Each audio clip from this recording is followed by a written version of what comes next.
have financial advisor Fabian Gordon on the line. Fabian, are you there?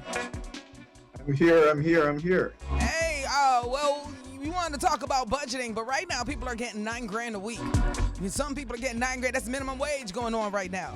So the only thing I really care to talk about in the bigger aspect of things is how are people supposed to budget on that kind of a budget, being that that's the overall minimum wage. That's right. All right. So I first want to say that it's possible. It's not easy, but it is possible. Yeah, tell me And how. I've seen persons that have earned the same amount that have been able to make ends meet, and it all comes back down to a word that I call discipline. It comes back, but explain how. I mean, I would think it comes with, if you're surviving on that, it also comes with a house full of other people who are helping to compensate for the bills. Well, yes and no, because the truth is for some persons who may not necessarily have the household to support, they would only have to now turn or look to themselves. And the truth is from a tender age, I've always seen where my parents, or especially my grandparents, would always go to the supermarket and they would actually buy stuff in bulk. A part of the budget is focusing on the stuff that you need, focusing on the stuff that really makes sense. And if it is that you can get rid of unnecessary expenses, then I would suggest that get rid of them, because at the end of the day, it reduces the pressure that is actually on you. And now you can actually focus on some things that really needs and really deserve the attention. Okay. So Hold on, because we don't have a lot of time. $9,000 a week, $18,000 every 2 weeks. Let's say you're getting $40,000 a month. Show me a budget how I can pay my rent, how I can get transportation, how I can feed myself. And then, because these are all essential things.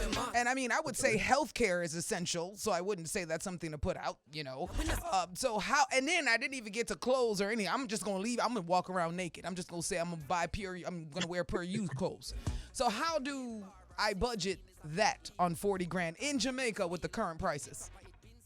Okay. All right. So my grandmother would always say some of the time we need to turn on and make fashion. So some of the time we would want to get the prim and proper meal, but the prim and proper meal won't necessarily work. I like to tell persons to look towards mackerel and look towards sardine some of the time. Yes, it's on a way, but mackerel and sardine are actually very healthy. And I'm actually professing things that I personally do. So instead of you buying one or two mackerel, then you can actually buy three, where you can actually buy in bulks.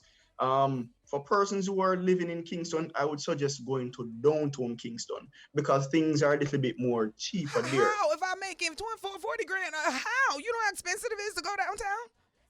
No, man, downtown is cheap. Vibes Cartel said everything is downtown. Downtown is cheap when you make more than $9,000 a week.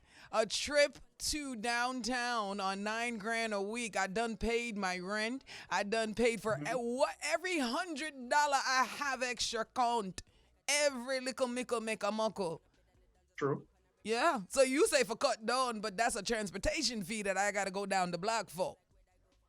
No, man. All right. I understand that you have to go downtown for the transportation fees, but at the end of the day, to go downtown would technically cost you at least $300, depending And on a where you whole live. lot of your day too, if you're working very hard just to maintain those hours. No, man, you go early, you get what you want. You try have to work meet the early goal. in the day. Usually people work early, 9 to 5, so you can't make it downtown when the place is open to make it back to work on time. So try me again. Especially during the week, but most on weekends when Okay. person really do shopping. So your budget really takes into consideration strategic planning. So if it is that you work from a 9 to 5, from a Monday to a Friday, you know that you would have to go to the market at least on a Saturday or on a Sunday, Your only depending on time where off, it's huh? open. You get what I'm saying? So Yeah. you'd have to in your time off. It also means that you need to put things in place, like listing of some of the stuff that you would need or some of the stuff that you'd want. Also using that time to shop around, so you go there, you use one whole day to find out which one of the supermarkets or which one of the guys can get you the stuff at the cheapest cost. You say, okay, then this is what I'm going to work with, because primarily what I like to say, usually the best offer or the first offer that is actually given to you is not necessarily the best offer. And even if it is that you walk for an additional 5 minutes, right?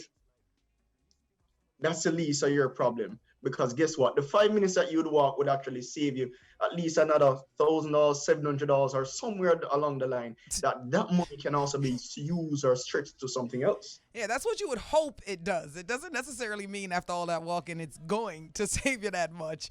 But yeah, I'm just saying, just give me three top of your points for budgeting. Give us that, because we got to wrap up. So the top 3 points for budgeting. All right, so the top 3 points of budgeting: one, savings. Treat savings like an expense. Very, very, very, very, very necessary. Two, have an emergency fund. No matter how small it is, set something aside, because guess what? Some of the time we don't necessarily have rainy days, we have rainy weeks, and we have rainy months. And then guess what? These time actually cost money. And then two, plan for the stuff that you would need. Try to avoid unnecessary stuff and focus on the stuff that are necessary, and turn your hands and make fashion. Stretch what you can. And whatever it is that can be stretched, let's just do what we can do for that time until better comes. Absolutely. Thank you so much. Fabian Gordon, what's your social media? People want to contact you for financial advice. All right, so my social media platform, it's Let's Talk Gordon. So it's LETSTALKGORDON on Twitter, also on Instagram. On Facebook, it's Fabian Gordon. And to reach out to me personally, you can just message me on those platforms, and then we will definitely go ahead and schedule an appointment where we can make ends meet for you. Absolutely. Thank you so much.